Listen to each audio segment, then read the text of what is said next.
नमस्कार, तुम्ही पाहताय मराठी मंडळी। भास्कर जाधव नाव घेतलं की डोळ्यासमोर येतो एक आक्रमक नेता, करारी बाणा आणि धडाकेबाज भाषण। रत्नागिरी जिल्ह्यात जन्मलेला हा पठ्ठा म्हणजे कोकणी माणूस, जे पोटात तेच ओठात, कडक धडक बोलणारा, तिखट स्वभाव मात्र मनानं गोड। प्रारंभी समाजवादी विचारसरणीशी नाळ जुळली। शिक्षणानंतर त्यांनी राजकारणात प्रवेश केला। स्थानिक राजकारणातून राजकारणाला सुरुवात झाली आणि पुढच्या काळात शरद पवार यांच्या राष्ट्रवादीत प्रवेश झाला।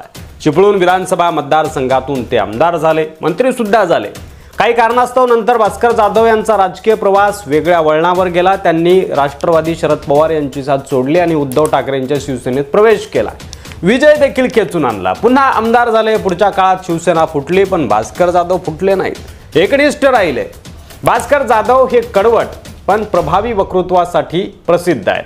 त्यांचे हेच कडवट बोल अनेकदा अनेकांना बोचतात आणि त्याचा दुष्परिणाम देखील त्यांना भोगावा लागतो, म्हणजे भास्कर जाधव यांना भोगावा लागतो। अशी खदखदत जणू आता भास्कर जाधव यांनी बोलून दाखवली आहे। 8 वेळा आमदार झालो पण मंत्रिपद मिळालं नाही, हे देखील त्यांनी बोलून दाखवलंय।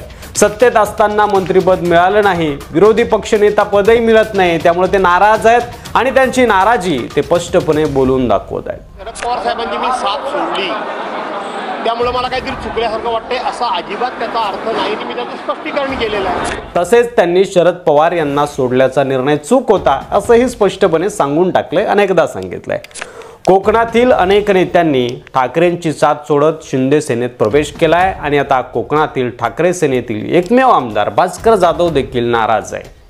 खरं तर या चर्चा वारंवार होत आल्या। आता भास्कर जाधव यांनी पुन्हा एकदा आपल्या मनातील खदखद बोलून दाखवली आहे। आधी राजन साळवी आणि आता भास्कर जाधव नाराज। काय ठाकरे गटाचं कोकणातील अस्तित्व संपतंय का? 2024 लोकसभा निवडणुकीनंतर शिवसेना उद्धव बाळासाहेब ठाकरे गटात गळती सुरू झाली। सिंधुदुर्ग रत्नागिरीचे खासदार विनायक राऊत हरले आणि त्यानंतर राजन साळवींनी थेट शिंदे गटात प्रवेश केला। राजन साळवींना पराभवासाठी जबाबदार धरून त्यांची पक्षात घुसमट सुरू झाली होती असं सांगून त्यांनी पक्ष सोडला।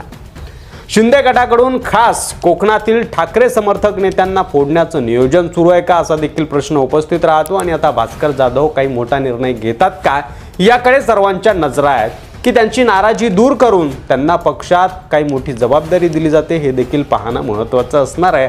मात्र मला मंत्रिपद का नाही, क्षमतेनुसार संधी मिळाली नाही, मी आजही तेच बोलतोय, अशी आपल्या मनातील भावना भास्कर जाधव यांनी बोलून दाखवली। मला मंत्रिपद मिळायला पाहिजे होतं, हे तेव्हाही बोललो, आजही बोलतो, उद्याही बोलेन। संजय राऊत विरुद्ध भास्कर जाधव असा देखील सामना रंगताना दिसतोय, कारण संजय राऊत म्हणाले की भास्कर जाधवांनी जी खंत मांडली, पक्षप्रमुख त्याची दखल घेतील, त्यांना भाषणामध्ये बोलण्याची संधी मिळाली नाही, त्यामुळे कदाचित ते नाराज असतील, असं एक वक्तव्य संजय राऊत यांनी केलंय। ठीक आहे, त्यांनी त्यांच्या भावना व्यक्त केल्या असतील, पक्षप्रमुख त्याची दखल घेतील। पण भास्कर जाधवांनी थेट त्याला उत्तर दिलंय की माझ्या डोक्यात हवा गेलेली नाही, मी कुणावरही अवलंबून नाही आणि मी जी हुजूर करत नाही, म्हणून कदाचित मला पक्षामध्ये मंत्रिपद किंवा इतर संधी दिली गेली नसावी, असं देखील भास्कर जाधव यांनी म्हटलंय।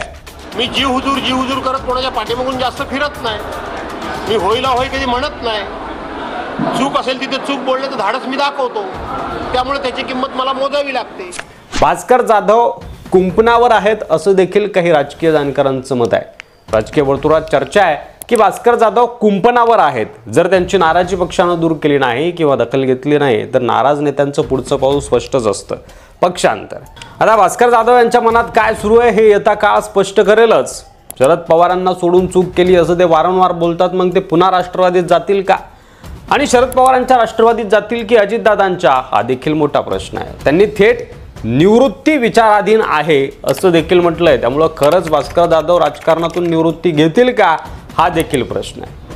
ही काही पहिली वेळ नाही आहे, ही दुसरी तिसरी वेळ आहे की भास्कर जाधवांनी उघडपणे आपली नाराजी बोलून दाखवली आहे। याआधी ते म्हणाले होते की मी मंत्रिपदासाठी पात्र होतो पण पक्षानं डावललं, आणि आता पुन्हा त्याच मुद्द्यावर त्यांनी ठाम भूमिका घेतली आहे। आधी राजन साळवी शिंदे गटात गेले, आता भास्कर जाधव नाराज आहेत, म्हणजे कोकणात उद्धव ठाकरे यांचा बालेकिल्ला कमजोर होतोय आणि भास्कर जाधवांनी निवृत्ती घेतली किंवा वेगळा निर्णय घेतला तर ठाकरे गटाची प्रतिष्ठा आणि संघटनात्मक ताकद दोन्हीला देखील मोठा हादरा बसणार आहे। तुम्हाला काय वाटतंय, भास्कर जाधव खरंच शिवसेनेतून बाहेर पडतील का की उद्धव ठाकरे त्यांची समजूत काढतील? कमेंटमध्ये तुमचं मत नक्की लिहा आणि अशाच राजकीय व्हिडिओसाठी मराठी मंडळीवर नवीन असाल, अद्याप सबस्क्राईब केलं नसेल तर लगेच सबस्क्राईब करा आणि व्हिडिओ व्हॉट्सअप ग्रुपवर शेअर करायला अजिबात विसरू नका. पुन्हा भेटू पुढच्या व्हिडिओमध्ये. तोपर्यंत रजा घेतो. धन्यवाद. जय महाराष्ट्र.